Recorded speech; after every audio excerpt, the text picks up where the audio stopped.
симои мустақили якум токшоу рӯбарӯ. марҳилаи одат намудани навхонадорон ба зиндагии тоза ё мутобиқшавӣ дар муҳити нав. ассалому алайкум бинандагони азизи телевизиони симои мустақили якум, бинандагони азизи барномаи токшоуи рӯбарӯ. мо имрӯз тасмим гирифтем ки идомаи мантиқии барномаи аввал ки дар шумо ваъда дода будем ки се барномаи таҳти унвони ҳаёт ин филм нест барои шумо сабт мекунем ва се мавзӯе ки вобастагӣ дорад ба оила ва оиладорӣ матраҳ мекунем пешниҳод кунем. ва имрӯза барномаи мо чунин унвон гирифтааст ки марҳилаи одат намудани навхонадорон ба муҳити тоза ё ба муҳити нав унвон гирифтааст ва имрӯз ҳама иштирокчиёни барномаи мо омӯзгорони донишгоҳҳои мухталиф мебошанд ва аз таҷрибаи худашон ҳарф мезананд ки чӣ гуна ба оилаи нав мутобиқ шуданд ва барои ҷавонҳо албатта ки тавсеяи худро пешниҳод мекунанд. дар барнома ширкат меварзанд омӯзгорон аз донишгоҳи давлатии хуҷанд ба номи академик Бобуҷон Ғафуров, аз донишгоҳи давлатии ҳуқуқ, бизнес ва сиёсати Тоҷикистон, аз донишгоҳи политехникии донишгоҳи техникии Тоҷикистон ва ҳамчунин шунавандагони мактаби захираи кадрҳои ҳизби халқии демократии Тоҷикистон дар вилояти Суғд имрӯз қарор доранд. устодони азиз, ман шуморо хушомадед мегӯям ҳар яки шуморо ва дар минбари баҳс имрӯз қарор доранд яке аз оилаҳои намунавӣ дар вилояти Суғд ва омӯзгорони муассисаи давлатии таълими донишгоҳи давлатии хуҷанд ба номи академик Бобуҷон Ғафуров, Шерзод Азизов ва оилаашон муаллима Шоиста Бобоева. Хушомадед мегӯям шуморо. фикри ҷавононро чун шумо аллакай огоҳ ҳастед, ду нафар коршиносӣ мекунанд, як нафар аз нуқтаи назари равонӣ андешаашонро мегӯянд ва як нафар аз нуқтаи назари иҷтимоӣ бештар баҳогузорӣ мекунанд. инҳо ҳастанд директори ташкилоти ҷамъиятии Насл, номзади илмҳои педагогӣ муаллима Орзухон Ғаниева. муаллима, шуморо хушомадед мегӯем. ва ҳамчунин яке аз коршиноси фаъоли мо ки чеҳраро шумо хуб медонед, устоди мо равоншинос ва ҳамчунин муаллифи китоби «В гостях у Всевышнего Господа миров», тренери сатҳи байналхалқӣ Шӯҳрат Иброҳимов. устод, хушомадед мегӯям. хуб, иштирокчиёни азиз, омӯзгорони арҷманд, муаллимони азиз, пеш аз оғози суҳбат як пурсиши афкор мо омода намудем. бештар аз калонсолон аз кӯча пурсидем ки мушкилоти мутобиқшавии оилаҳои ҷавон дар чист, онҳо андешаашонро гуфтанд, онро шоҳид мешавем, баъдан баҳсро оғоз мекунем. марҳамат.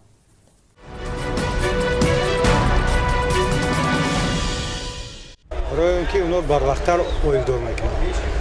22 سالش هم به اولیدارش هم میشه. حال اونا حیات نه، حال پارا و مختگی نه. برای همین به وقتی اولیدار کم میکنن، برای همین نافهمی ها بسیار میشه. نباید فکر کنن زنا فکر کنن شهرانش حرکت کنن فهم از زناش. عیبی شوهرها یا زنها می هستند؟ خیلی زنا بسیار ویانده. ما کلانسال‌ها باید نمونی عبرت باشیم برای جوان‌ها. در کوچه چه در گفتار چه در رفتار جوان‌ها از ما بینه عبرت گیرن. همه چیز من کم می‌بینم. اکنون کلانو یاد دادنشون در کار، نصیحت کردنشون در کار، اویلا وابسته. با فکر من همین خیلی اویلا وابسته. پدر و مادر، اگه فرزند چه کلان شود، پدر مادر چه مناسبت میکند، هم با نگاه کرده و آقایم آینده و مناسبت میکنند. با فکر من اصلا پالوزیک اویله. کلینا باید خشتامانه حرمت کنند. خشتامانه باید کلینا راه راست با توری کنند. برای که وای خانه کلی میبیاد و نو. بعد یک سبب دیگر شمی که بسیار بر وقت شوار میکنن. تمام جنجال باعث همین میشد خانه بیگانه میره طاقت نمیکنه و راه راست با توری کردن در کار. آموخت کردن در کار. فرزندی خود ما میشد مثالی. چون که اول آنها یادگاران نمیفهمند. برای همین باشد. برای چی مثلا به شما نمیفهمند یادگار شما؟ اگه یادگار رو نمیفهمنده. استادشان موافق نمی؟ ممکنه مخیر باشد. چون که جوانمرد نسبت به دختر خیلی قفاتر جهان مینشود بسیار بشه. اوید بلاغت رسیدن و دیر. کمش 5 سال. این قانون مار یا جال کیوریک حساب کرده که مینیمال نیوز رسته. زن باید از شوهر 5 سال باشد. اینه تئوری، نظری، متماتیک اولیک همین چیزا حساب کرده. این چنین تجربه کردن خیلی. نباشد خدمتگار و یا باید یکدیگر را فهمند. خدمتگار نباشد. هیچگاه باید آدم به یکدیگر باید خدمت نکنه. برای اینکه وقتی وای به خانه خسر و خشتامرش باشد و اهل عائله وای سو میشه، برای چی وای خدمتگار میشد؟ اما چای میکنه وای هم خودش میخورد، هم خشتامرش میخورد، هم خسرش میخورد. هیچگاه این خیلی نیست که وای باید که همچون خدمتگار باید، وای باید کار کنه. اگر خواندگی باشه بگذار کار کنه، یکدیگر فهمی باشد بگذار موافق همون کسبش کار کنه.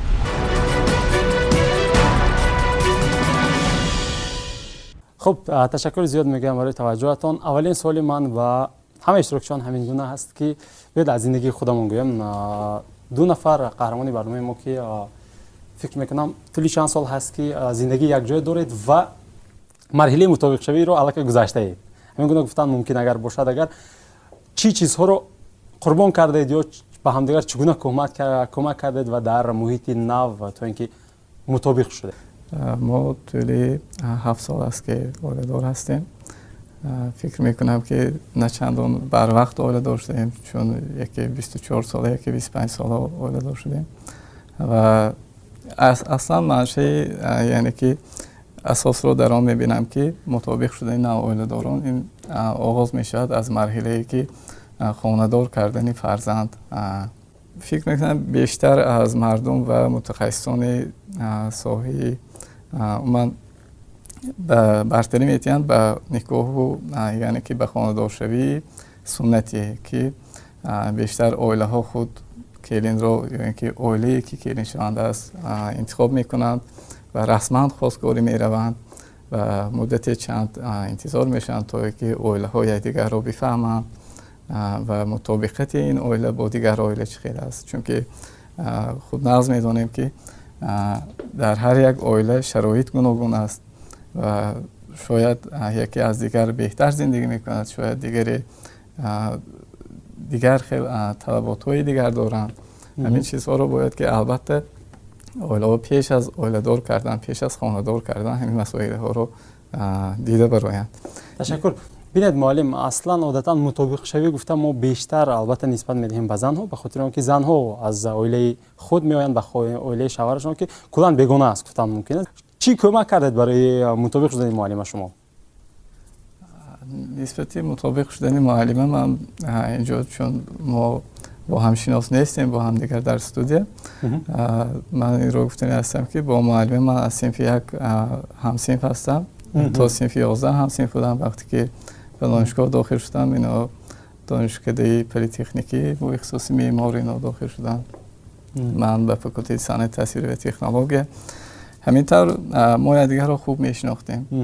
ما فکر میکنم که یگان بیگانگی نداشتیم و وقتی اوله دار شوی هم که آمد، وقتی که از من پرسیدند و هم مادری من که معلمه بودند خوب میشناختن همسری من رو، چون این یگان خیلی نافهمایی نشده است. و وقتی که اوله دار شدیم من از همون رئیس‌های اول گفته بودم که بیشتر به من چی کن توجه کن یا که به من تکیه کن که در این اوله که تو نو می آیی باید که البته من میفهمم که برای تو بیگانه است، لیکن کوشش کن که احترام همه رو یکسان بینی و احترام کنی. تشکر. معلم شما چی میگید؟ چیکار بود؟ مشکل نبود؟ استاد گفته است که مشکل نبود مطابق شدن ما. شما چی میگید؟ خیلی کلکه گفتن ما شناس بودیم، در یک صنف خواندیم و مادرم هم به من آموزگار بودن، الکی میشناختم. هنگامی که به اوله نو من کلین شده بودم، یکی از کارهایی که من برای خودم مقصد گرفتم این دست کشیدن از بعضی خصلت‌های منفی. یعنی که خیلی که من در اوله پدری دختر خردی بودم، ارکه بودم و در نزد خود مقصد گذاشتم که اوله که من میروم اوله مثال پدر و مادری نیست، من باید که خصوصیت‌های منفی خود را یعنی کودکی خود را در خانه پدر گذاشته روم. تشکر. بله تشکر زیاد. هرچند که شما از صنف یکی همدیگر رو میشناختید، شاید دوست داشته اوله دار شدید، به هر صورت حتی گفته ایستادید که مادرتان آموزگاری شما بودن و شما درس گفتن، به هر صورت زندگی نو شروع می شود و خواه و نخواه قانون‌های خودش رو دارد. هر یک اوله قانون‌های خودش رو دارد که اونجا سیاست خودش رو دارد که البته از اوله دیگر نفر فرق میکنه. همین گونه و خواه و نخواه به ما مخصوصا به زنها مشکل تر میاد مطابق شدن اگر مخصوصا باز کمک مردها نباشد. خب اشتراکچیان محترم، معلمان عزیز، شما چی میگوید؟ اگر زنها باشند میتونید گوید از زندگی خودتون که چگونه مطابق شدید، مردها چی کمک کردید و اینکه چی کمک نکردید برای مطابق شدن همسرتون گفتم ممکن است که. خب از کدام جانب؟ امروز افسوس که در زمان معاصر مخصوصا در شهر خوجند یک معمای نو در بابت ویران شدن اوله ها پیدا شده است که این هم باشد دخالت والدین عروس به خانه فرزندش. وقتی که دختر به شوهر میبراید на ба ҳама оила, лекин ҳаста мехел. Вақте ки духтар ба шавҳар мебарояд, ӯ ба хонаи модараш занг мезанад, ҳар субҳ ба модараш занг мезанад, мегӯяд ки имрӯз ба дарс чӣ пӯшида рава ё чӣ наҳорӣ тайёр кунам. бо ҳамин маслиҳотҳои модари худаш рафтор мекунад. мумкин ҳаст ки шавҳараш намепазирад, мумкин аст ки хушдоманаш намепазирад, лекин ба ҳар бобат агар модарҳо дар ҳамин ҳолат хатоги духтарашонро ислоҳ кунанд, гӯянд ки бо шавҳарат, бо хушдоманат маслиҳат кун, ту фарзанди онҳо ҳастӣ, ҳамин камбудиҳо аллакай ноқисиҳо аз байн меравад. лекин афсӯс ки дар баъзе оилаҳо ақидаи духтарашон модарҳо дастгирӣ мекунанд, ё мегӯянд ки мани либоса пӯш. мумкин шавҳараш либоса намепазирад, модарҳо мегӯянд ки майна фалон пул бихаридам, мепӯшӣ халос. имрӯз намегӯяд, пагоҳ мумкин дастгирӣ мекунад. аз ин лиҳоз асоси оиларо хушбахтӣ ташкил медиҳад. инсон якбора табиатан хушбахт ба дунё намеояд. танҳо табиат ба ӯ имкон медиҳад ки ӯ хушбахт гардад. фаҳмом. ташаккур муаллима. сипос. устод шумо марҳамат.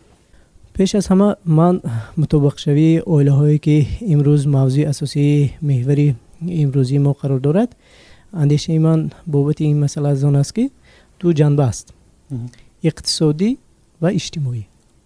пеш аз ҳама ҷанбаи иқтисодиаш дар бораи мутобиқшавии оилаҳо, масалан онҳое ки ба оилаи нав ворид мешаванд, баъзе масъалаҳои иқтисодиаш, масалан харидани чизҳо, таъмини моддӣ умуман дар назар дошта мешавад, рӯзғор ва дигар камбудиҳое ки дар зиндагӣ мешавад вобаста аст ба масъалаи иқтисодӣ. ва дуюмин албатта ин ҷанба ҷанбаи иҷтимоӣ дорад. пеш аз ҳама ҷанбаи иҷтимоӣ ин чӣ аст? ҷанбаи иҷтимоӣ ба андешаи ман аз он иборат аст ки худ ҳамин келиншавандаҳо, онҳое ки келин мешаванд, ба ҳаёт мутобиқ бояд бошанд. ва чӣ? пухту пас, он кору бори рӯзғоре ки онҳо бояд ба ҳамон оила мутобиқ шаванд, аз дасти он ояд мушкилии иҷтимоӣ, яъне низо дигар гапу корҳое ки дар оила ба вуҷуд меояд бартараф мешавад ва зуд онҳо ба ҳамон оила мутобиқ шуда метавонанд. андешаи фикри шахсии ман. ташаккур муаллим. сипос. муаллима. барои арӯси нав, барои одат кардани арӯси нав дар муҳити оилаи нав аниқ чӣ қадар рӯзу моҳу сол лозим аст, мо гуфта наметавонем. ба ақидаи ман ин вобаста аст аз аъзоёни оила ва пеш аз ҳама аз домоди нав. ҳаёти оилавӣ ягон китоб ё дастури махсусе надорад ки дар он ба ҳар гуна ҳолатҳо дучор шудан мумкин аст. агар дар оила якдигарфаҳмӣ, иззати ҳамдигар ҳаст, албатта арӯси нав дар ин оила муддати зиёд лозим нест барои одат кардани онҳо дар муҳити оилаи нав.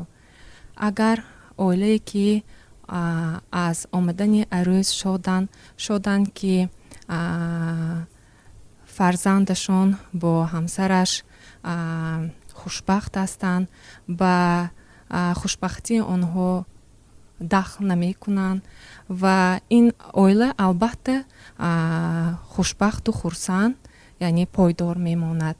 дар яке аз барномаҳои шумо буд ё дар дигар барномае шунида будам ва як хушдомане сухан мекарданд ва чунин гуфта буданд ки то хислат одатҳои аъзоёни оиларо одат кардани арӯси нав ман бо ҳамроҳи ӯ будам, бо ҳамаи он корҳое ки ҳаст бо ҳамроҳи ӯ яъне иҷро мекардем ва ӯ оҳиста оҳиста ба ман меҳр боварӣ ҳосил кард ва баъд худаш мустақилона ҳамаи он корҳоро яъне иҷро мекардагӣ шуд ва ӯ дудила намешуд ки оё кори иҷро кардаи ман маъқул мешавад ё не. хулоса агар хушбахтии фарзандро хоҳанд, ҳамеша ҳамин арӯзро дастгирӣ мекунанд ва намегузоранд ки дили ин арӯз дар оилаи онҳо, дар хонаи онҳо ғамгин бошад. яъне чӣ қадар муддат лозим аст барои одат кардани арӯси нав дар оилаи нав, яъне аниқ гуфта наметавонем. баъзе келинҳо дар муддати вобаста ба вақт бармегардем. ташаккур муаллим. вобаста ба ҳоло ба ҳар соли як муддат бармегардем. агар боз андешае бошад мешунем мусодон, агар ҳаст андешаи дигар, иловаи дигар. агар не ман босам марҳамат аз ду нафар коршиносон мепурсам ба ҳар дуам суол ягуна аст муаллима формулаи мутобиқшавӣ аз нуқтаи назари шумо кадом ҳаст марҳамат муаллима шумо ё ки устод шумо имрӯз мо мана оилаи ҷавонро дидаем ки ино дар бораи оилаи худ гуфтанд ва муваффақияти онҳоро ман дар он мебинам ки онҳо аз ҷиҳати иҷтимоӣ агар мо арзишҳоро нигоҳ кунем агар онҳо баробаранд муаллима гуфтанд ки модарашон омӯзгор ин кас ҳам аз оилаи омӯзгор ҳастанд дигаре он ки синну сол гуфтанд ки баъд аз 24 солагӣ ба ахди никоҳ бастанд аллакай ин кас гуфтанд ки эркагиҳои худашонро дар хона мондан ба мантиқан ин кас розӣ буданд тайёр буданд духтаракҳое ки ҳозир 18 сола мебиёянд аз онҳо ҳам бисёр чизҳоро интизоранд то 18 сол худо хайрат ки дар тоҷикистон синни никоҳӣ ба 18 бароварда шуд қонун баромад ва имрӯз духтаракон то 18 сола дар оилаи худошон зиндагӣ карданд ва онҳо ба дигар муҳит омада тамоман дигаргун шуда ҳам наметавонанд ки аз онҳо инро баъзе вақт мепоянд ва барои духтаракон низ албатта дастгирӣ зарур аст ки онҳо бояд ки дастгирӣ бена аз ҷиҳати ҳама аъзоёни оила ҳам падарарӯз ҳам модарарӯз асосӣ шавҳар ки ба муваффақияту комёбӣ чунки ин оила омада расанд. ташаккур муаллима боз як суол дорам ман ба шумо бинед шумо дар ташкилоти ҷамъияти роҳбар ҳастед шумо бо ҷомеа кор мекунед ба ҳар сурат дар мо одатан чӣ гуна аст масалан арӯз хонадор бояд ки 5 соати ё соати 5 субҳ ё 6 субҳ хезад ҳавлиҳоро ҷору бизанад об бошад корҳои хонаро кунад ва дигару дигар аммо як андеша ҳаст масалан келинчак шояд дар диета буд яъне парҳез буд қабл аз тӯй шудан ки нисбатан хароб шавад лоғар шавад ё ин ки зеботар намояд ва дар хонаи худаш дар хонаи модараш масалан соати 5:30 7 мехест масалан ва одат кардани хоҳу нохоҳ мушкил мешавад аз нуқтаи назари гуфтам мумкин аст ки ҷисмонӣ ҳам аз нуқтаи назари он ки агар ӯ дар парҳез бошад хоҳу нохоҳ мадори ӯ намерасад дар ин маврид хуштомандҳо фикр мекунанд ё ин ки не ба фикри ман ба созиш омадан бисёр осон аст агар якдигарро гӯш карда тавонем ҳозир замонаи шудааст ки мо ба якдигарро гӯш карда натавонистосем мешунавем аммо дарки суханҳои омма намерем барои ҳамин барои чӣ хушдоман мефаҳманд агар барои вай кас фаҳмонанд ки ҳамин хел шароит шудааст масалан ҳеҷ гап не 5:7 ба ҳамин кора кунанд ин ҳеҷ шиваӣ надорад масалан барои ҳамин мо ҳозир кушод шуда намо дар кор барои андешаи якдигарро шунида дарк карда тавонистанд афсӯс ки аз ин дур шуда истодаем ва духтараконро низ чуноне ки инҷа аллакай гуфтанд модарон мегӯянд ки фикри худошонро дар ин оила ҷорӣ кунанд аммо дар рӯзҳо мегӯянд ки со своим уставом в чужой дом не идут барои ҳамин бояд ки духтарон мутобиқ шаванд ба ин оилаҳои нав масалан ташаккур зиёд хуб ба ҳар сурат сипос марҳамат устод шумо чӣ мегӯед умуман аз нуқтаи назари шумо формулаи мутобиқ шудан дар чӣ аст саломат бошед чӣ хеле ки муаллима гуфтанд ягон формула ягон китоб нест ягон оиннома нест ҳар ҳолат бояд нигоҳи назари худро дошта бошад мисол мегӯем як ҳолат як духтарак як хона духтаре ки чӣ хеле ки ин гуфтанд хурдӣ хонаба еркача як хонадор шуда омадан ҳамин ҳар саҳар телефон мекунанд модарашон ба гиря мекунанд нола мекунанд ман шумо ёд кардосиям ман як ҳафта тоқатка наметавонам ман бояд фардо равам бас фардо равам ҳар саҳар нола як рӯз қайнашон мехезону мегӯям трубкаи адаси келин мегирад мегӯям ки духтаратон шумо сахт ёд карданд онда гром буравед як 6 маҳ 8 маҳ ёд карда шаванд баъд оада монед тамом масъала ҳал фардо ҳеҷ кас занг намезанад модараш телефон намекунад ин телефон кунад модараш намегирад трубкая рӯзи шанбе келин худаш омада ба хушдоманаш модараҷон хонаи очам равам майлаш як ҳафта шуд ё ин ки 8 рӯз шуд ё ин ки 9 рӯз шуд равед вай ба вақт додан дар кор чӣ хеле ки шумо гуфтед имрӯз ҳама хел камак диета мешинанд пешон мешинанд ман хушрӯя шавам ҳамаш бурам ки ман хушдоманам ман шавҳарам бо мақбул шавам гуфта чанд ҷо мешинанд диета мекунад то жилдкои мазаш мекунад хушрӯя шуда мебиён ино мегӯянд ки 5 саат ки хеса рӯи ҳавлия рӯвад ё ин ки дари кӯчи рӯвад мебахшед як устоди ман мегӯяд ки ман келин кардае ки барои худам барои ҳамсоя не. Келини ман ягон бор адар берина нарафтааст. ман ба намефурад када келини ман мераду хам шуда берина мераду унҷо мадаку корбар рафта тамошо карда мегузаранд. Мана ин аст келин дорӣ. Қан занад. ин ҳолатҳо бисёр ҳар якташ индивидуални падход, лекин мо донем ки духтар молик аст. аз азал духтар молик аст. духтари ман 18 сол духтари ман тамом. вақте ки шавар кард вай духтари вай хона.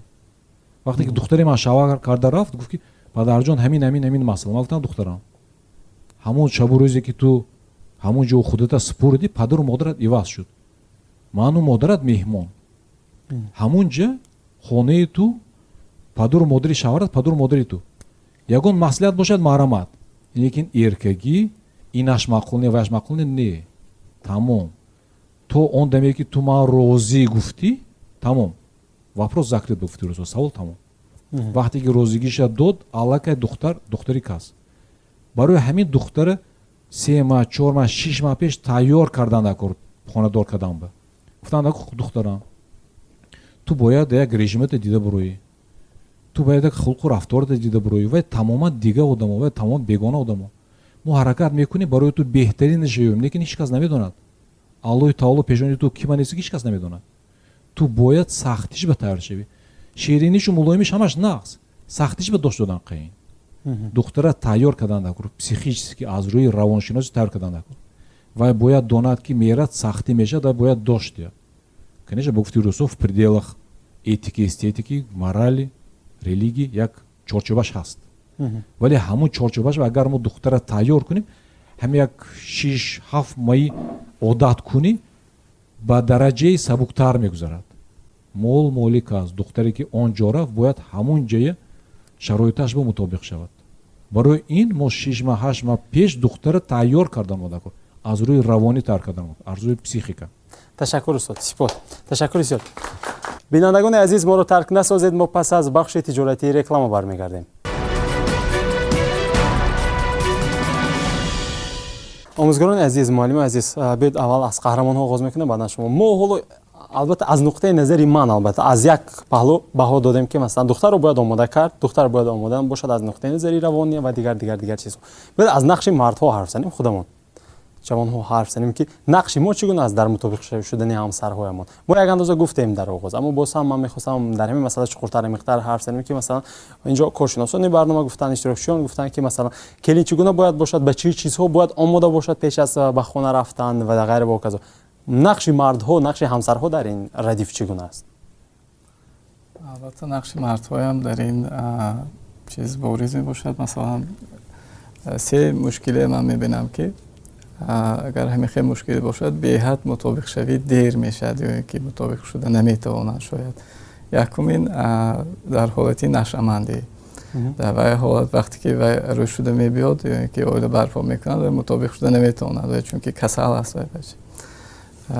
ё ки дуюм ин дар ҳолате ки дар ҳолати ғазаби аз ҳад беҳад зиёд, яъне ки ғазаб мекунад ё ки мезанад, вай бояд ки муносибат вай бояд худаше дар рафтораше иваз кунад.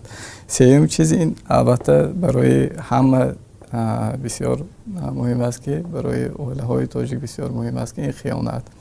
се чизе ки яъне ки якдигарро бахшида наметавонанд, яъне ки гузашт карда наметавонанд, бисёр мушкил аст аз назари ман. дигар вобаста ба он албатта мардҳо бояд ки чӣ хеле ки дар урфият мегӯянд стуни хонадон, албатта ҳарчанд ки мо тибқи қонунгузорӣ мегӯем ки мисол зану мард баробар аст, албатта мард ҳам бояд оилаашро гӯш кунад, дарди дили вай гӯш кунад, ба ҳолати вайро тасаввур кунад, дар мавридҳои муайян, яъне ки он чизҳое ки ба оила вобаста аст бо ӯ маслиҳат кунад, фикри ӯро гирад ва чунин бояд бошад ки ҳамсари ӯ ба ӯ эътимод дошта бошад. эътимод ин он чизе нест ки як шартномае нест ки ту ба ман эътимод кун, ман ба ту эътимод мекунам. инро вақт нишон медиҳад, инро бо кирдораш, бо рафтораш, давоми зиндагиаш муайян мекунад ки то чӣ андоза ба якдигар эътимод пайдо мекунад. вақте ки эътимод мешавад ва байни ҳам якдигар фаҳмӣ мешавад, баъд метавонад ки хушбахт шавад. ташаккур. содони азиз, ман аз мардҳо мехостам пурсам ки муаллимо нақши мо чӣ гуна аст? Масалан бояд аз таҷрибаи худам гӯем ки мо чӣ кӯмак карда будем барои мутобиқ шудани ҳамсарамон. Масалан дар як ҳафта як маротиба ба хонаашон мондем, намедонам, баъзан андешаашро шунида тавонистем ё кифтамонро гузоштем ки ӯ то сарашро ба шонаи мо гузорад. Чӣ кӯмак кардем мо барои мутобиқ шудани ҳамсарҳоямон? ё ин ки чӣ роҳҳое ҳаст ки мо бояд ҳамонро иҷро кунем? пеш аз ҳама бояд қайд кард ки дар низоми оиладорӣ ҳар як шахс мутобиқ ба ҳамон меъёрҳои низоми оиладорӣ рафтор намояд. бояд қайд кард ки дар ин маврид як чиз дар назар дошта бошад, пеш аз ҳама масъулият. ҳар як шахс ҳамчун оиладор пеш аз ҳама дар назди худ масъулиятро ҳис кунад ки вай хонадор аст, оиладор аст, фарзанддор аст ва бояд ба тамоми ҳамон нозикиҳояш он меъёрро дар дӯш дорад иҷро намояд. ва ҳамин меъёрҳое ки иҷро шуданд албатта мутобиқшавӣ дар оила ба назари ман хуб бароҳ монда мешавад. пеш аз ҳама ин тавре ки боло қайд кардем, ин албатта ба ҷанбаи иқтисодӣ иҷтимоӣ такя карда метавонад. ташаккур маълим, сипос. маълим, шумо чӣ мегӯед? албатта мутобиқ шудани зан ба ҳаёти оилавӣ нисбати мард душвортар аст. сабабҳошро гуфтем, такрор намекунем, лекин ба фикри ман барои мард ҳам мушкилиҳои зиёд пеши кор мебиёрад. барои он ки ман шахсан худам қариб 7 сол мешавад ки оиладор ҳастам. ҳаёти ман айни замон гуфтан мумкин аст ба 3 қисм тақсим шудагӣ: то давраи оиладорӣ, баъди оиладорӣ ва баъди фарзанддор шудан. зеро ки оиладор шудан ҳаёти шахсро як ба таври назаррас дигар мекунад. баъд аз оне ки фарзанддор мешавем, боз куллан тағйир меёбад. албатта дар анами мутобиқ шудани зан ба ҳаёти оилавӣ нақши мард хеле бориз аст, зеро ки чӣ хеле ки қайд кардед, дуруст қайд кардед, мо ки дар хонаи худамон мемонем, урфу одату анъанаҳое ки дар доираи оилаи мо ҳаст, ҳамон амал мекунад. як кӯмаки асосии мо ба фикри ман дар он зоҳир мешавад ки мо пеш аз ҳама ба анамон меҳмони нав чӣ ҳамон урфу одату анъанаҳое ки дар оила ҳаст, ҳамонро фаҳмонда медиҳем. масалан дар оилаи мо ана ин корро мекунанд, ана ин корро намекунанд, ё ана ин корро дӯст медоранд, дигар корро дӯст намедоранд. зеро ки дар бисёр оилаҳо ба ғайр аз оне ки дар ҷомеаи мо як анъанаву расму русуми умумӣ ҳаст, боз дар ҳар оила ман гумон мекунам ба худашон хос як нигоҳ ба зиндагӣ, як услуби зиндагӣ ҳаст. барои ҳамин як нақши боризи мардҳо ман фикр мекунам айнан дар ҳамин зоҳир мешавад ки ана ҳамон масъалаҳо, ҳамон урфу одатҳое ки дар оила ҳаст, ҳамонро фаҳмонида доданд. на ин ки ту хато кардӣ, на ин ки хато кардӣ, сарзаниш кардан ё ин ки чи акнун мо ҳар яки мо субъектҳои алоҳида ҳастем, шахсиятҳои алоҳида ҳастем. як масъала фарз кардем 10 нафар оиди ҳамон масъала 10 хел фикр пайдо мешавад. барои ҳамин мо гуфта наметавонем ки роҳи ҳалли масъала дар ин аст ё дар он аст. ҳамон масъала бо роҳҳои гуногун ҳал кардан мумкин. монанди оне ки масалан дар фанҳои математику физика як масалан чиро масъалаи оварда шудро бо роҳҳои гуногун ҳал кардан мумкин. натиҷа як аст. ҳама мақсади ҳама хушбахтӣ аст, лекин хушбахтиро ҳама ба таври гуногун мебинанд. бале, ташаккур. ва роҳи расидан ба хушбахтӣ ҳам воқеан ҳам ҳар гуна аст. сипос. анакнун навбат ба бонуҳо, суол ба бонуҳо. албатта ман имрӯз мардҳоро гунаҳкор кардани нестам. мо дар оғоз албатта аз гунаҳҳои як намуд гуфтам мумкин аст ки занҳо гуфтем.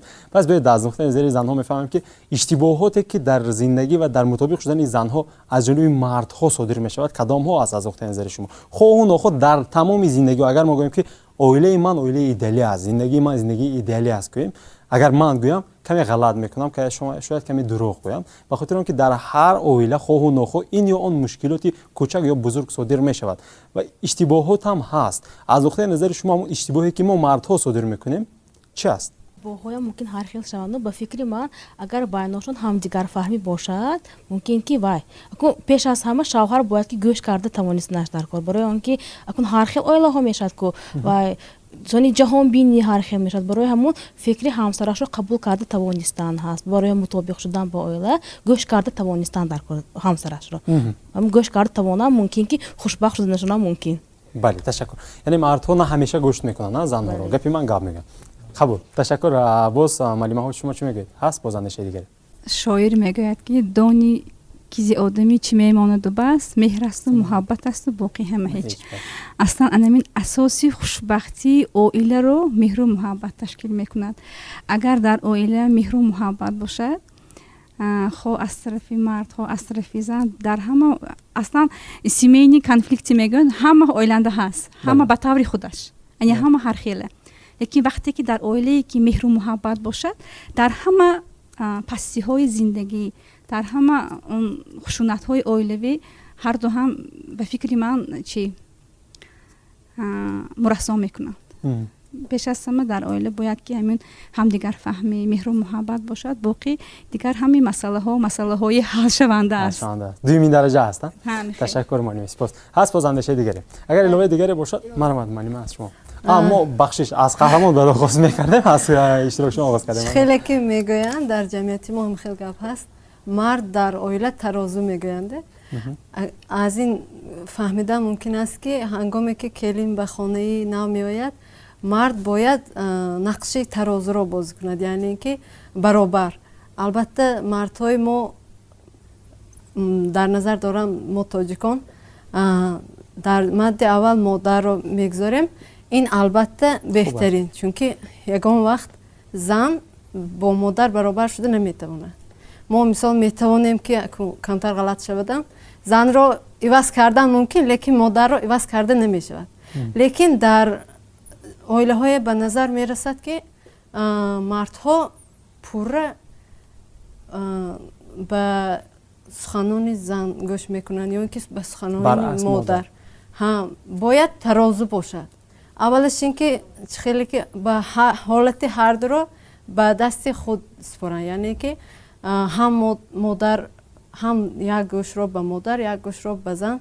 اصلا مرد بهتر میشود اونقدر بسیار به زن نگذارد که گپ زند یعنی که بعضی اویله ها هستند که زن بیشتر گپ میزند نسبت به مرد موقع فعالتر دارد. ها بهتر میشود که مرد نگذارد که زن بسیار گپ زند اویله بر البته فهمد زن رو فهمد لیکن واگذار نکند که بسیار کنترل در دست مرد باشد خوب است. یک بار اگر زن خبر کشی کنه دو مردک اجازه دهد فکر میکنم که دوام میتید همه خیلی میشه. فهمو عجیب است از زبان خودی بانوها شنیدن اون که روزی هستن که مردها اونها رو کنترل کنند. تشکر معلم سپاس میگم. خب مرحمت نوبت کارشناسا هست. معلم از شما آغاز کنیم یا که استاد از شما؟ معلم مرحمت از شما. چنانی که از اینجا علاقه برمی آید این اشتباه اساسی این در آن است که بسیارتر جنجال‌های اویلوی از چی سر میشد از چیزهای خیلی مایده آغاز می‌یابد که این به چیزهای مثلا به جداشوی دیگر چیزها آورده میرساند. برای همین به فکر من اساسا اشتباه در آن است که احترام یکدیگر باید که در سطحی معین باشد. معلم اینجا گفتن که بسیار خوب گفتن که مهر و محبت لیکن ما تمدن بسیار خوبی داریم که احترام یکدیگر هست باید جای داشته باشد که این احترام یکدیگر اگر همین رو اویله داشته باشد اگر علاقه در فرزندان رو این دیده میتوانیم. برای چی فلسفان یونانی میگویند که محبت این چیزی دراز مدت نیست و چی اویل رو می دارد در چندین سال ها مثلا ما بسیار اویله های 50 سال 40 سال همراه زندگی کرده رو می بینیم آنها پایدار آنها احترام است. ما خلق تمدن پرور هستیم و اگر این رو در مرز اول میمونیم البته تکیه‌گاهی زمینه خوبی بر اویله می شود ва дигар нуқтаи назар ин камтар ақиб гардимам бисёртар ҷавоно бояд ки дар интихоб якум ҷо интихоби оилаи худро аҳамияти калон дода нишон дар кор ки вай одам туғри мебиёд ме оила инова мо фақат ҳамин тӯи ӯй мекуниму баъди тӯи дизе мешудикише ӯй намекунем ҳамин характеро туғри мебиёд ҳамин оилао фақат ҳозир вайба мебинем аз рӯй нигоҳ мекунем яъне ки андом ба нигоҳ мекунем намуди зоҳирӣ ва нигоҳ мекунем лекин барои оила ин ботиноти одам пеш аввалин дараҷа аст ва инро агар мо монем агар оила и хуб пойдор мегардад ва чуноне ки Карл Маркс мегӯяд арзиши асосии шахсият дар оила будааст ва мо як тадқиқоте гузарондем дар байни ҷавоно бисёр хурсанд шудам ки ҳам духтарако ҳам писарако гуфтанд ки дар аввалин марҳила монданд ки арзиши аввалин ин оила баъд дӯстон баъд кор ва баъд пулро монданд ман бисёр хурсанд шудам аз ин пурсиш мо гузарондагиҳомо ки оиларо ба марҳилаи аввалин монданд лекин дар вай анкетаҳо инро гуфтанд лекин дар ҷомеа инро кам мебинанд дар ҳамин ҳам барои ман муаммо ҳаст бале аз нуқтаи назари назария ҳаст аз нуқтаи назари амалия камтар ба назар мерасад хуб фаҳмидам шумо марҳамат устод шумо чӣ мегӯед якумаш иштибоҳи мардҳо равоншиноси даври гузашта Зигмунд Фрейд мегӯяд ки человеком правят две силы страсть и мания величия яъне заношаваригӣ гӯем душба ва худро боло доштан вақте ки ҳозира иштибоҳи мардҳо ҳамин ки акун ҳамаш нею дар аксари ҳолатҳо зани нави худаш ба ҳамсари худаш ба худаша нишон диҳам мани величия калон карда нишон диҳам гуфта баъзе занҳои дастрас карди алоқа кардагишона оварда мефахранд занашон нишон дода ҳамин хеле ҳаст ина нишон метавонӣ мегӯяд ки дидосими шавҳарат бичи харидор бисёр ҳама ба шукр кун ман туя гифтагим ба ман даҳати дигарчи гифта метавонам ки ман туя гифтам шукр кун иштибоҳи мард дар он ки ҳама занҳо бадхотирӣ дар зан ин физиологически ҷо шудагӣ агар ки мо баъди 30 сол корҳои гандаам назам айсон бурод ани зан баъди 60 сол айсаш намебурод баъди 60 сол зан ҳамона мард ба ҷош ба мемонаду халос ҳамо мардҳова тавсия дода мешавад ки корҳои бенуратона кунитон категорӣ накунитон зан пиронсолӣ ва аббинитон мебурорад дуюм иштибоҳаш ҳамон ки зане ки вақти маслиҳат метиҳад ба шавҳараш шавҳар ту тизе медонӣ баъзе мардҳо мегӯяд ки зан тизе ки сояш бошад бефаҳм мардҳо зан вақте ки мард ба маслиҳат метиҳад ҳамин хона ҳамихӣ кунем зиндагӣ ҳамихӣ кунем занам гӯш кардан дакур чӯ чунки зан барои хонаи худаш ҳаракат мекунад ҳоло ки мардак штамбуд ӯй мекунад так хонаи худам так хонаи секретаршам так хонаи як дугонам хонаи як ҳамкурсам хонаи ҳамсинфам чандта тарафи ӯй мекунад чунки мардак ин шикорчӣ ман ин дуюм иштибоҳ када зан гӯш мекунад зан ҳамсари худат агар маслиҳат метиҳад ҳамсари худамо мо бояд гӯш андозем барои чӣ барои ки ҳамсари мо дар чорчӯби хонаи мо маслиҳат метиҳад зана мондан дакур ки агар ки вазбини биёяд сараш ба вай бояд шумо ки маслиҳат кунад ҳамсараш ки агар ҳамсараш ки маслиҳат накунад вай дигар ҳамсар меёвад ё рафта модараш ба маъное ки модараш ки рафта кунад агар модараш дуои бада сар мекунад вай домод ким ки пешони сахт буд маҳон ба додиам вай фалони буд бисмадони буд ҳаямон буд ин буд вай буд ин агар модараш бигӯд агар равда ҳамсояво гӯчи худо дод агар равда ҳамсояшам гӯш накард кор бимерад ягота мардак мегӯяд медонед раисҷон ҳамишам камкак зихатос инҷа бит ман бигӯед тамом зан адаст бурафт барои тизе барои бефаҳми категории ҳамсар ҷоғатагир ту ким шудӣ ки соят бошад бефаҳми иштибоҳи сеюм гӯш кардан дар кор занака моне ки суханаша ронад дига инструменташ нест ваянда ташаккур устод саломат бошед ташаккур зиёд ташаккур биёед мо андешаамонро гуфтем мушкилотро гуфтем таърихи графика яке аз номзадҳои илмиҳои фалсафа доценти кафедраи умуми донишгоҳи сиёсатшиносии донишгоҳи давлатии хуҷанд ба номи академик бобоҷон ғафуров фаридун ҳодибоев таҳқиқот гузарондааст таҳқиқоти иҷтимоӣ гузаронданд ва натиҷаи онро бо суоли оне ки чӣ мушкилиҳои мутобиқшавӣ ҳаст дар оилаҳо нишон доданд биёед онро шоҳид шавем баъдан суҳбатро идома диҳем марҳамат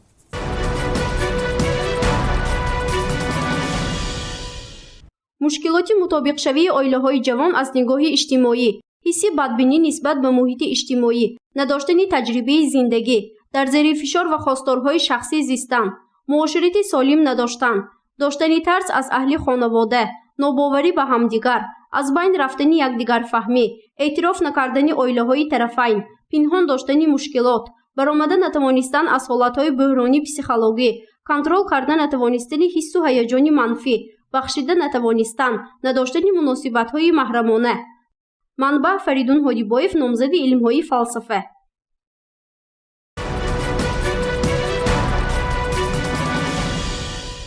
خب تشکر زیاد میگم برای توجه. اینجا آن چیزهایی که ما گفتیم تقریبا بود، آن چیزهایی که ما گفتیم. کدام مناسبت ها، چی چیزهای کمبودی هست که برای مطابق شدن مشکلات ایجاد میکند یا اینکه همین چیز کمی طول میکشد مشکل شوی. خب با همین اندیشه راضی هستیم یا که نه؟ بیاد از قهرمان ها قبلا این اندیشه راضی هستیم چون این چیزی تحقیقات گذرانده شده است و معاین کرده شده است که این مشکلات های مطابق شوی عائله های جوان می باشد. همه این مشکلات هایی که اینجا نوشته شده است فکر میکنم در اینجا مطرح گردید و بیان کردند که اینو اصلا این مشکلات های عبارت است. بله. معلم اگه ایلوا دارید؟ اگر نه بیاد من سوال را این گونه واگذار میکنم. خلاصه های شما از صحبت امروزه و توصیه های شما برای جوانهایی که میخوان عائله داشتن. مرحبا. تشکر.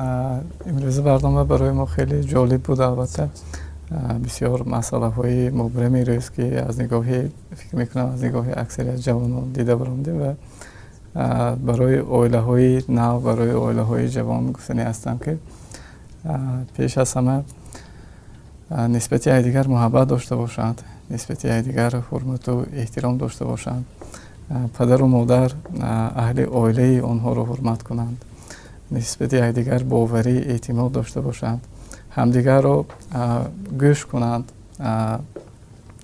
یک صمیمیت نسبت به یکدیگر داشته باشند، کوشش کنند که حیات این چیزی رنگین است، عائله این چیزی مقدس است و به آن هر کس نیاز دارد و کوشش کنند که یک عائله خوشبختی نمونه باشند.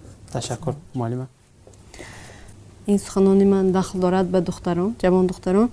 پیش از آنی که عائله برپا کنند باید اول عائله رو در مد اول گذاشته توانند. یعنی اینکه آماده باشند که عائله برای آنها در مد اول میستد. و اینچنین جوان پسران به جوان پسران توصیه میدادم که هنگام انتخاب نمودن همسر باید محیط عائله همسر رو در نظر داشته باشند. یعنی که فرقیت باید نه اونقدر زیاد باشد. یعنی که محیطی که از همون خاندان کلین میگیرن به محیط خاندانی خود جوان پسر باید اقلا نزدیک باشد. فهمو. تشکر معلمه. معلمه های عزیز، استادان محترم، مرحمت. چی خلاصه اگر خلاصه های توصیه های باشد ما میشنویم. گفتند که گر نهایت رشته اول معمار کش تا با آخر میرود دیوار کش.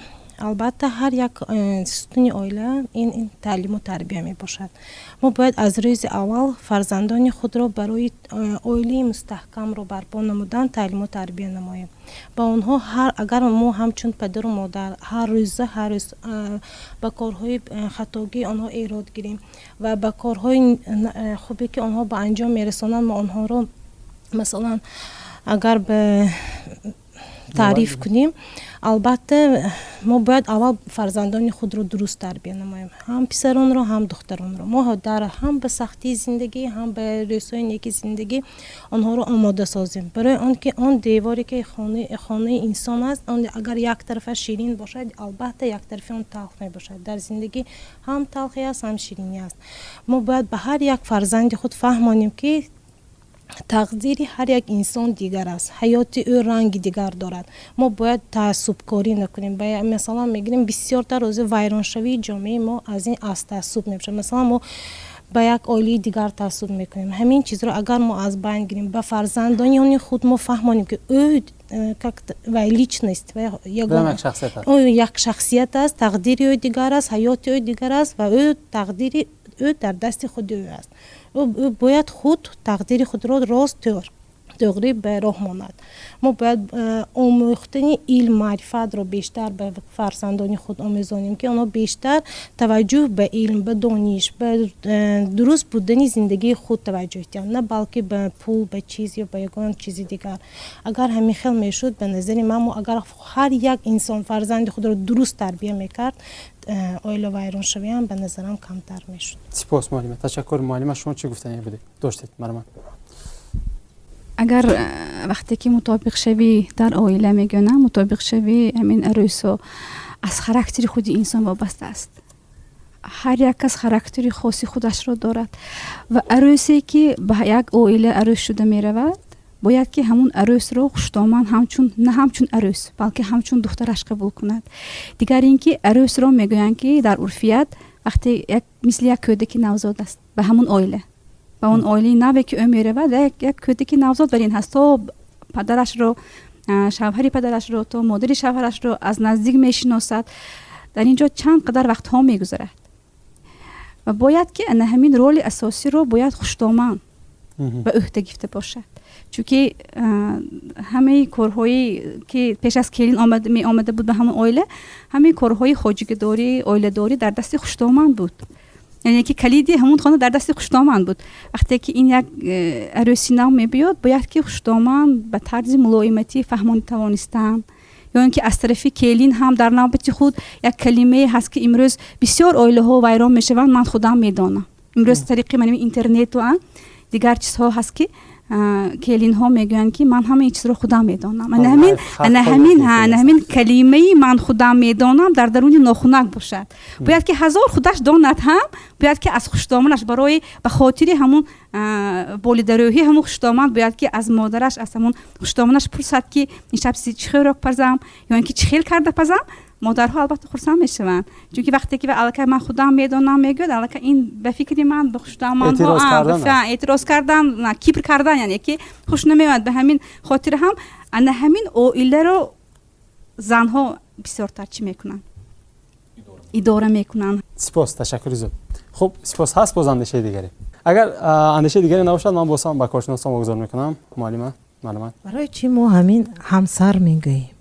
خودی کلمه همسر وقتی که آدم خودش بود، خودش میدانم یا دیگر، برای همین به فکر من به جوانان امروز سه چیز رو من توصیه میدادم که اساسا اینها مسئولیت داشته باشند که به عائله دیگر آمده ایستادن یا برای پسرها به خانه خود دیگر مهمان را آوردن.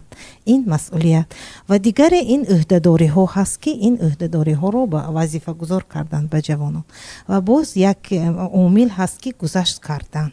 بسیارتر حاضر جوانای ما خودشون پیش بموندست یا ایگوی خودشون میگوین، لیکن در همسر شدن گذشت کرده توانستن و یک دیگر به فهمیدن این رو باید در درس‌های مثلا برطرف کردن نزاع‌ها، مثلا تشکیلات‌های جمعیتی هستند، دیگر جامعه شهروندی هستند که در این مرحله ها آموزش ها میگذرانند برای جوانان و میتوانند به اینجاها جوانان مراجعت کنند. در شعبه های زکس ها نیست درس ها برای جوانان گذرانده شوند که ما برای همکاری بسیار گشوده هستیم و میتوانیم دستگیری کنیم در این روند ها. سپاس معلم. تشکر زیاد. خب استاد مرحمت خلاصه شما رو میشنم. سلامت باشید. از احترام سر کردن آغاز کردن نکن. پدر مادر خوش‌آور، پدر مادر خوش‌عروس باید گویند که شما یکدیگر و خویش و اقربا یکدیگر رو احترام کنید. از احترام آغاز کنید. بعد هوس، بعد مهر و محبت میبیاد. مهر و محبت ممکن بعد 5 سال بیاد، ممکن بعد 10 سال بیاد. من حاضر من ان شاء الله 26 سال میشد که اویلادور هستم. مهر و محبت من یک 5 سال یا 10 سال پس سر شد. حاضر من میگم که اگر دنیای نو شود، من دنیای نو بیام که من حرکت کرده همین توی یوام بود. ممکن کمتر پارامترهای علیش میکنم.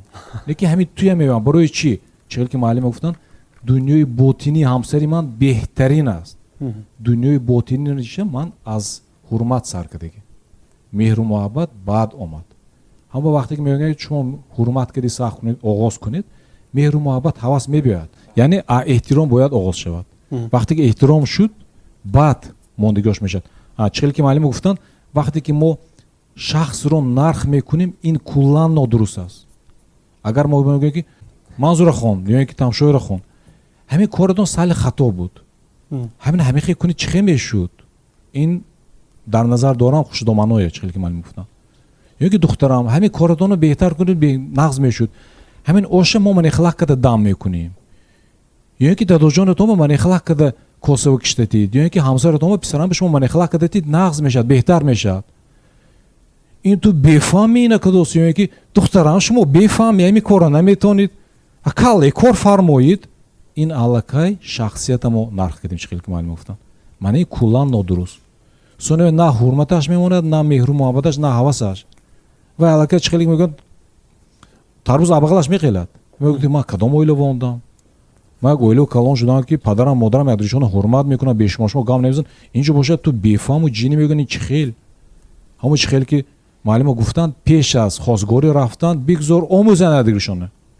1 маҳ 2 маҳ 6 маҳ омӯзан вақте ки розӣ шудан 1 маҳ 2 маҳ ман чанд бор тавсия додам маълима гуфта будам ки ҳамин загс б вақте ки онда подпис мекунанд ҳамон 1 маҳ ҷеғ занитон ман дарс гузаронам як бор ҳаддушона шинонам суҳбат кунанд надушон ҳамун ҷува загсхонава мумкин ки якдашон мегӯянд ки ман ба гов гӯспанд мақул неришон мегӯяд ки ман ба моделни бизнес мақул шаҳраш мегӯяд ки кадом моделни бизнес гова нигоҳ мекунӣ гӯспанда нигоҳ мекунӣ гова меҷӯшӣ ё мегӯяд ки мебахшед нохунои ман говҷӯшӣ тӯри намебиёд ман намехоҳӣ ман нами худоро шукр кун ва о беҳтараш оиладор нашавад беҳтар як маҳ вақтеанд ки ҳардушон як бошида суҳбат кунанд мо вақте ки писарамоя келин пошо киде хонадор кадани ҳастем кадани шудем мо 6 маҳ шинос када модимо гуфтем муносибат кунитон якташ хитоб якташ ҳамиҷо гуфтам муносибат кунитон шиностон якдигитона шумо қабул общи мировоззрение мо ҳай общи интереси мо ҳай общи як принципо мо ҳай гӯитон баъд мо розигӣ дода шумои тӯй мекунем фаду хесону гӯитон ки ман гов гӯспанд мегӯям ва яш моделни бизнес мегӯяд ман мегӯям ки ман хитобе мекардам яш гӯяд ман германия мехоҳам ин намешавад бояд общи взгляды бошад яъне интеллект айкюш хотя бы як 10-15% фарқ кунад чӣ не вақте ки айкюи якташ 120 айкюи диама 60 ин вообще ин замин осмон якташ мегӯяд ки ман чорводорӣ ва шабу рӯз мегардам ё ки мегӯяд ки ман устои мошин мебиёд қаводои лелеко ҳамаш равған ава ҳамсараш бошад высши школа экономики хондоз ё ки школа туризма хондоз ё ки ресторани бизнес хондоз ва тамом мекунам ки ман ресторан букурам мегӯяд кадом ресторан хонава мешинӣ чиз намешад аммо пеш аз шудан бигзор 40 ки маълима гуфтанд омӯзан якдигишона 6 маҳ омӯзан мужчина охотник ва шикорчӣ корава чорпалақ гӯшт оварда патуфтан ва иш шурӯъ карда додан